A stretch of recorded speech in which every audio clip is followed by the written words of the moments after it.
আসলে এই প্রথম সংসদে কোনো একটা মানুষের কথা শুই না, আমার অনেক ভালো লাগছে।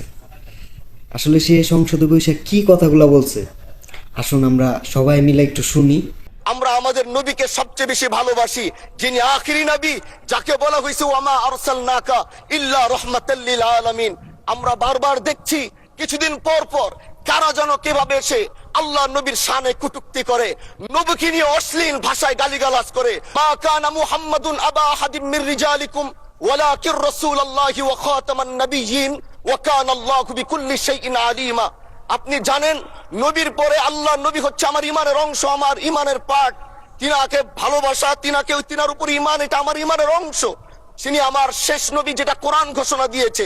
নবীও বলেছে আনা খাতামুন নাবিয়্যিন আলা নাবিয়্যা বাদি, আমি শেষ নবী, আমার পরে কোনো নবী আসবে না। কিন্তু মাননীয় স্পিকার, দুঃখের সাথে বলতে হয় বাংলাদেশের এরকম একটি পার্ট রয়েছে, যেই পার্টের এক অংশ মানুষ তারা নবীকে অস্বীকার করে, তারা মুসলমান দাবি করে। এবং এই বিষয়ে অনেকেরই ধারণা আছে, তারা জানে এই আন্দোলন করতে গিয়ে অনেক মুসলমানকে রাস্তায় শহীদ হতে হয়েছে, আন্দোলন করতে হয়েছে। স্বাধীনতার পর থেকে আজও সে আন্দোলন চলছে, কিন্তু আজও পর্যন্ত সেটা পাইনি। আমি মাননীয় প্রধানমন্ত্রীকে বলবো, আপনি বাংলাদেশে একটি ইতিহাস রচনা করে যাবেন।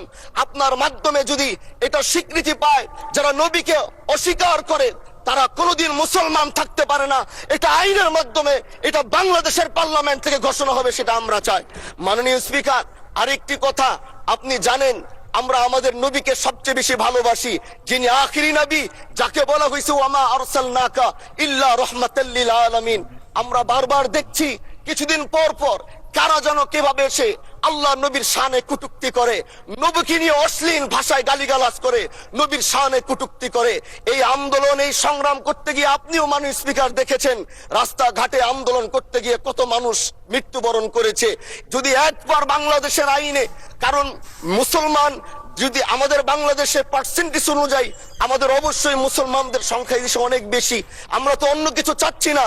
এই দেশের মানুষ নামাজ না পড়লেও যদি কেউ নবীকে কটূক্তি করে, তার কলিজা ছিঁড়ে যায়, সে রাজপথে নেমে যায়। আমি বলবো, যারা নবীকে কটূক্তি করে, নবীর নামে গালিগালাজ করে, এদের মৃত্যুদণ্ড, এই আইনটাও যেন বাংলাদেশের এই সংসদ থেকে পাশ করা হয়। ভিডিওটি দেখার জন্য অসংখ্য ধন্যবাদ। কমেন্টে আপনার মূল্যবান মতামত জানাতে পারেন আমাদের।